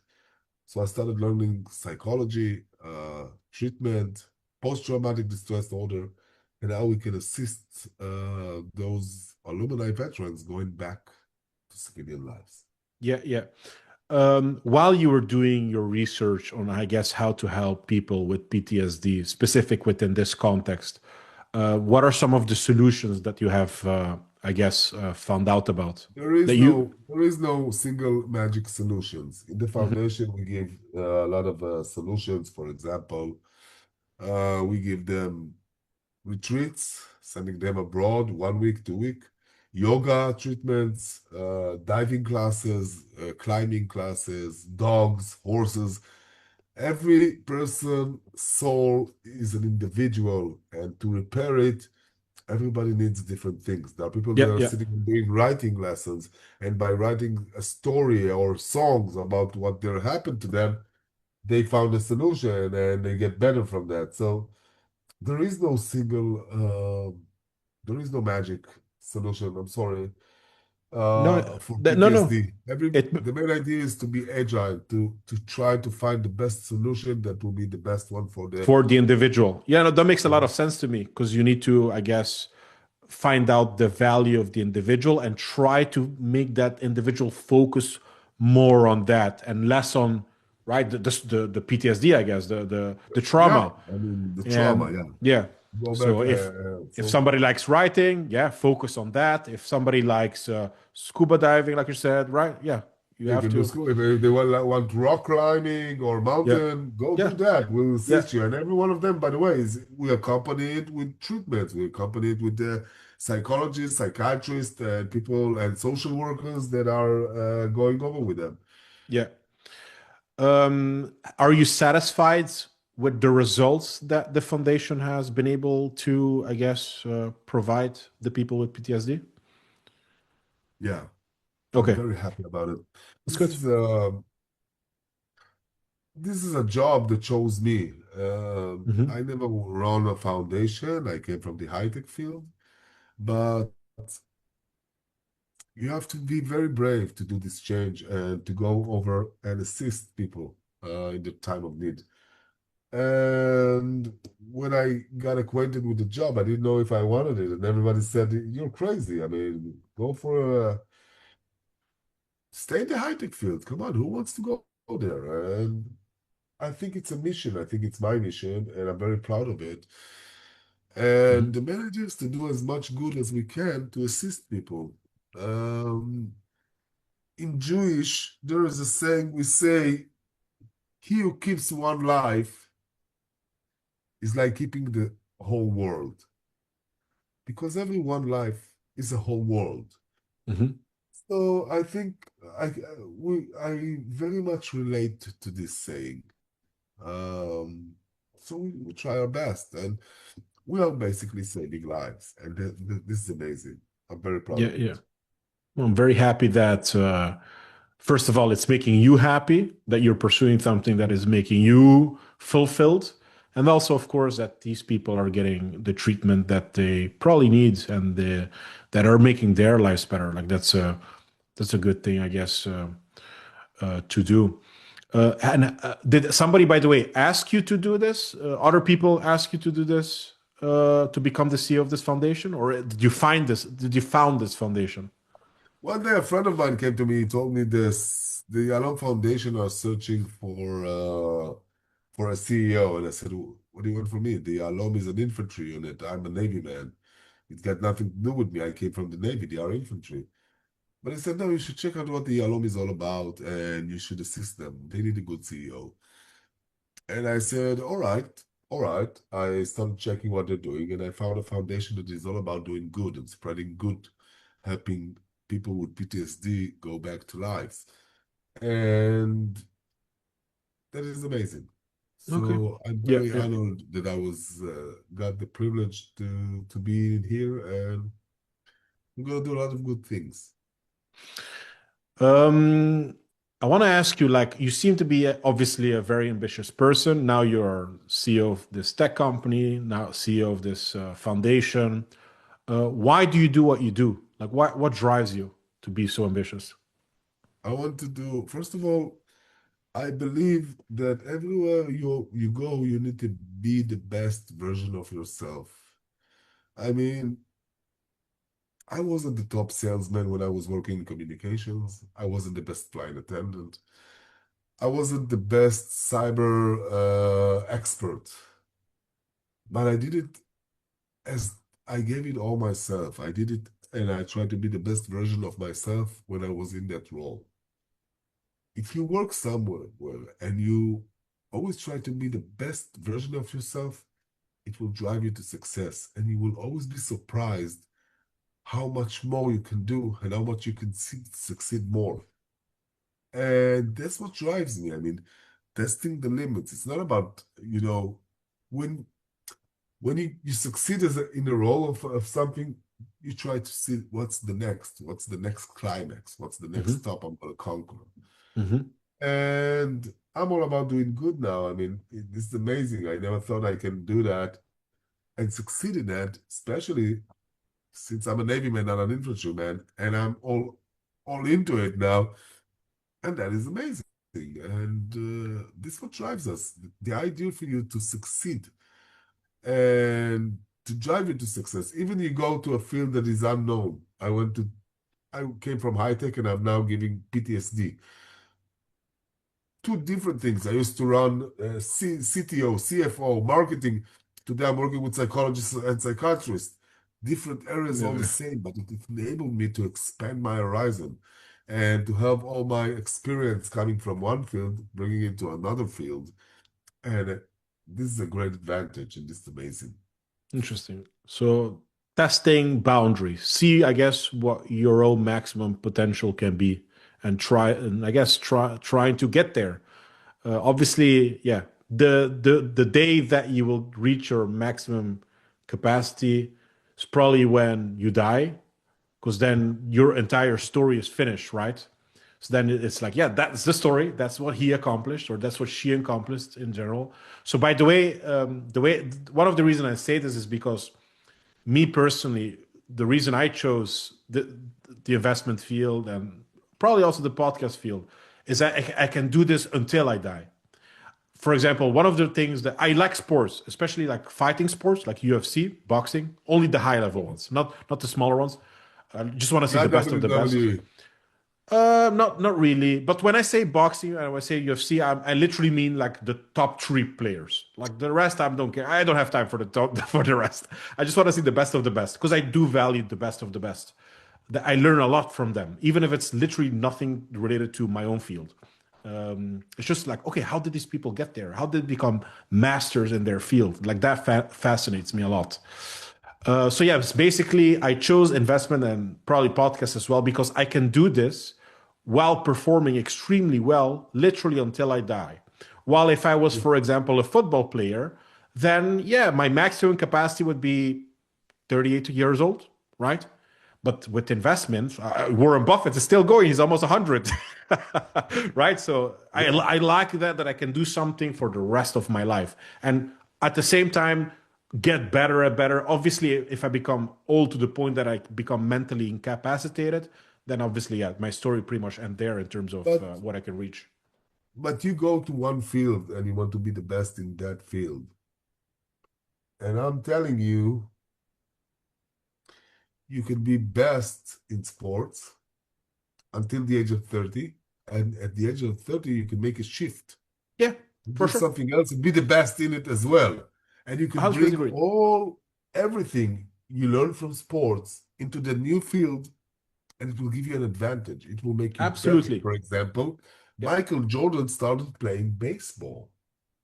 No, that was amazing. I mean, he was the best Basketball. basketball player. Basketball. Yeah, yeah, yeah. But he shifted to baseball. Wait, Michael Jordan? Oh yeah, you're right. There was a period. Yeah, yeah, yeah, yeah. There was a Yeah, yeah, period of true. time he wanted, Yeah, because he yeah, yeah. wanted to prove so Completely that's forgot that. amazing. Think about it. Yeah, yeah, yeah. He brought all his experience.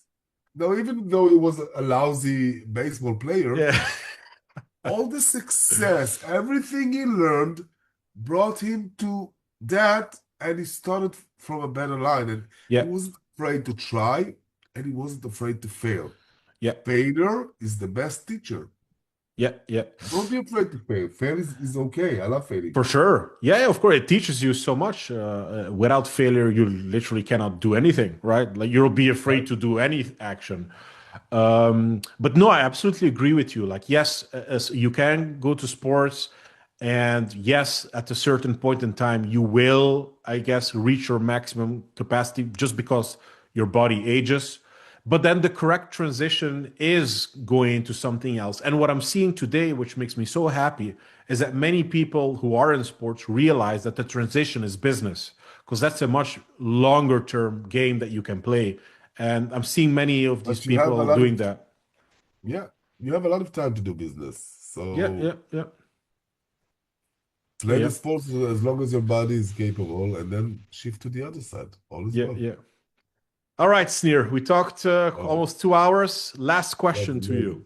amazing. Yes. What is something that uh, you think is true that the vast majority of people would probably disagree with?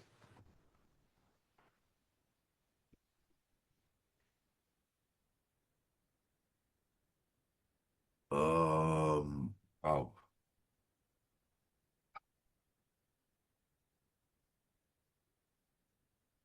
No, you got me thinking. I don't think I have something Yeah, that I think is good. it I maybe I can think help you. It can be something very general, or it can be something very specific to your field, whether it's the being the CEO of I Yahalom think Foundation. people I think people don't invest so much in personal contacts. I think I told you it previously. People will do business with people because they know you, because they want to be aware and known, and people like regularity, they like normal. Now we've seen this problem happening in this generation, you know. Back in the day, you used to pick up people, you went to a bar, you used to hit on women, and You would try, you would succeed, you would fail, you would go out, you would speak, but you would communicate, Yeah. verbally communicate. Now, when you look at the people today, it's not good where they're going. They cannot get good partnership because they're getting, they know each other on Instagram even before they meet. And even after they meet, they do Instagram search on everyone and they know everything about you. So Yeah. you lose the innocence, the fun of adventuring and getting to know the people you are dealing with. And I think people don't put enough weight and time about meeting other peoples. And I think Yeah. people should always come out, go out, meet people, meet everyone, Yeah. make some person say, every week I'm going to meet new people for a cup of coffee. Meet with someone for a cup of coffee. If you sit with him in a coffee shop, I mean, maybe he's a serial killer, but you're in a coffee shop. I mean, you didn't brought him home. So meet with someone, sit him in a coffee shop and learn from him. Speak about anything, the weather, the coffee, the notebook, the changes, ChatGPT, speak about everything. It will always get your mind opened up. You need to work on your social skills, and this is very important. And this is what I can say in conclusion. I think that not all people do that, and I think they should do it more. People should go out and meet other people. 20, 30 years ago, it was more custom. People would go out, meet Yeah. at pubs, at coffee shops. Today, they are meeting online before they even drink a copy of coffee together. Drink I a think cup of coffee with someone. I think you will find it good. I think 30 years ago we probably wouldn't have this discussion to begin with. Like there is no such thing of you have to go out drink a coffee. Like that was just normal life. Yeah, But now, this is yeah, everything is so online now that people are moving a little bit away from that. And again, I was one of them. I'm trying to work on it as well. But yeah, no, I definitely agree with you because I do think human beings are social animals, and a part of happiness is to be around people who have similar values that's to it. you. Yeah. Yeah, yeah, that makes life just much more fun. One of the saddest things that I see is people who get older and they get like really lonely and nobody cares anymore about them, and then they die literally like alone. Like that is so sad. Like that is Yeah, I horrible. agree with you. People Yeah, shouldn't be alone and people should work on their social skills and go out more. Should yeah, go and meet people, go drink coffee, drink beer, sit with people, meet with them, speak with them. yeah, yeah, yeah. It's going to open up a lot of new opportunities, new things for you. You never know what can come Yeah, out of yeah. it. All right. Yes, I agree. And I know I said it at the end, Sneer, but I have to say it. Thank you for being here. Thank you so much for having Yes, me. it was a great discussion, and hopefully we keep in touch. And who knows, in the future we can do another episode. I generally just enjoy this discussion, so Thank yeah, you so we can much. have I more. enjoyed this discussion as well, and I never anticipated it for to be 2 hours. So I guess Yeah, yeah, yeah, time go fast when you're having good yeah, yeah, fun. yeah, exactly. So it's I hope people enjoy as well as much as I do. All All right, right. Sneer. Thank you very much. Take care. Take care. Bye bye.